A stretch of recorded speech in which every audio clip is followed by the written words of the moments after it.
Hi, good morning. This is a short review of Chapter 11. Chapter 11 is about ideology and electoral choice. The chapter starts with a discussion of the definition of ideology, right?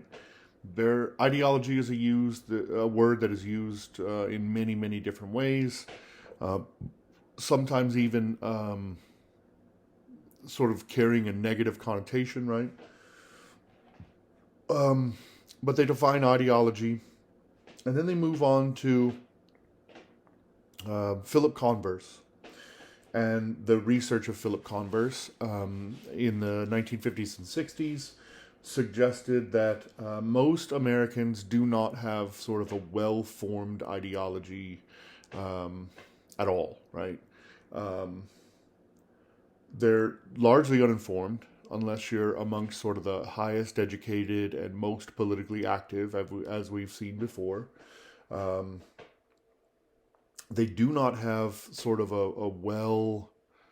um, a well formed and sort of interconnected ideology, and they often sort of a lot of Americans will support wildly different policies on both sides of the perspective, on both sides of the sort of political spectrum, right? Which wouldn't make sense for someone who is sort of ideologically well informed and sort of has a stable ideology, right? Again, they talk about the people who are the most likely to have this sort of well formed and well interconnected ideology tend to be the most highly educated and the most politically active. They also mention that most citizens are so sort of poorly informed about politics that they can't place sort of policies or politicians on one side or the other of the left right spectrum, or the sort of Democrat Republican spectrum, however you want to conceive of it. Um, so the vast majority of Americans are not sort of ideologically stable.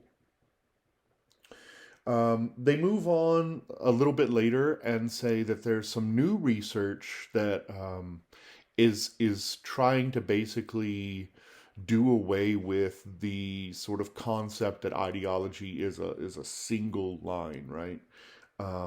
That it's this singular spectrum from left to right, and that sort of everything lines up really neatly on this singular spectrum, right? And so a couple of researchers have started pushing this sort of binary spectrum where you have a materialist or economic ideology. So this is sort of based on, the tax rates, sort of how your economy is set up. Um, is it highly protective of consumers or more protective of businesses, as in sort of the United States aspect? Um, what else? The welfare state. Are we going to be more of the sort of Netherlands, Finland, sort of high welfare redistribution state, or are we going to look more like, say, Brazil and the United States, which are sort of very wary of redistributing tax funds? So that's the sort of quote unquote materialist or economic ideological spectrum. And then they suggest there's another economic, not economic, but another spectrum that's based on sort of social issues, and falls on the quote unquote authoritarian libertarian scale, right? And so this is more about sort of where, what role does the state play in determining morality, in allowing things like abortion or gay rights or divorce or Oh man, there's so many others. Sort of how you raise your children, and can you spank children? There's a lot on this sort of scale. So just an interesting new way to sort of think about ideology. It doesn't necessarily have to be this very singular structure where everything has to line up neatly. Some researchers are suggesting that it could be two or even more sort of ideological strands out there within the public, but these are the two that they've at least found evidence for.